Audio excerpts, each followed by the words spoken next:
How would you define the American dream?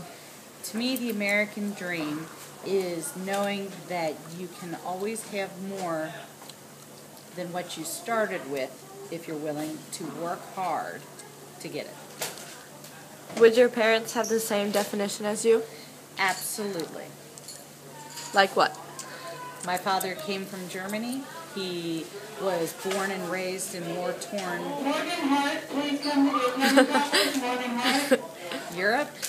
He was a small child during World War II, and he knew that if he came to America, he could end up with enough to live on and to live the American dream. So by the time he came over in the late 50s, early 60s, he had $1,000 in his pocket, and he has built himself up that now he's a millionaire. And he did it all through working in a field that he did not want to do. He became a bricklayer because that's where he knew the jobs were, much like many of our Hispanic immigrants are doing today in the States. He did the work that other people didn't necessarily want to do, became a skilled craftsman, and was able to start his own company in the 70s and, built his own life. Has your American dream changed your life or shaped? Absolutely. I felt that as long as I'm willing to work, I can find jobs.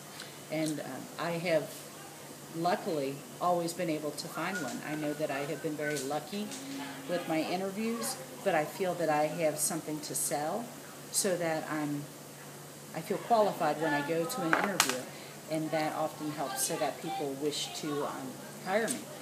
So has your occupation changed your American dream or affected it?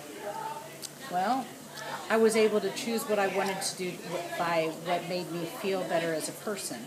Like, I know that I love the way that I feel when I make art, and I like working with people. So it was a very logical conclusion to go into a field where I can help other people develop that experience.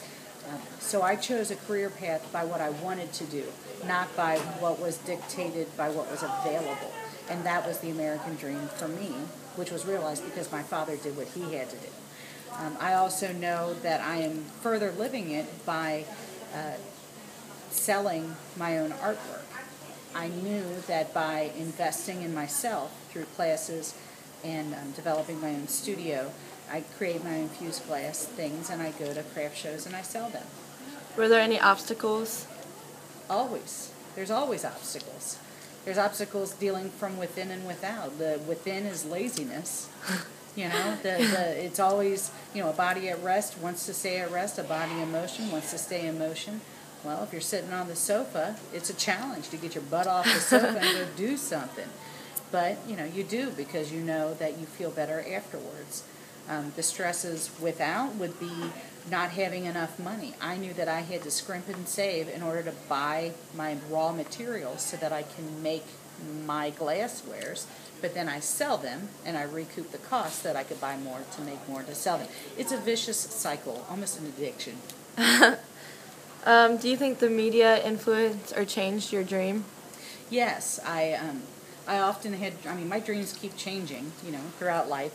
And I remember having, what I've discovered is that the dreams and goals that I set for myself that are just up to me, that it's all under my control, I have met every one of them. But the goals that I set that I am dependent on someone else, those are the ones I don't meet. Like, for example, I thought I'd be married at 25, having babies, all that good stuff, and that stuff didn't happen for me. Good, bad, and different, it takes more than one person in order to fulfill that particular dream the way that I wanted to fulfill it. So I realized that that was just an unanswered prayer, so to speak. So it's allowed me to look at my life in other ways and see what kind of gains I've had that I wouldn't have had I had those commitments. Like, I doubt that I would ever be able to have the travel experiences and the art making experiences that I've had I had those kind of commitments.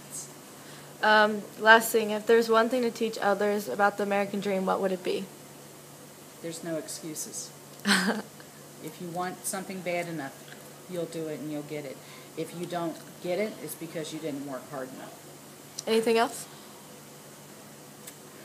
A person is as happy as they choose to be. That's what I believe. I've heard that quoted from Abraham Lincoln and from Mark Twain, and I don't know who said it first, but I'm guessing probably Mark Twain.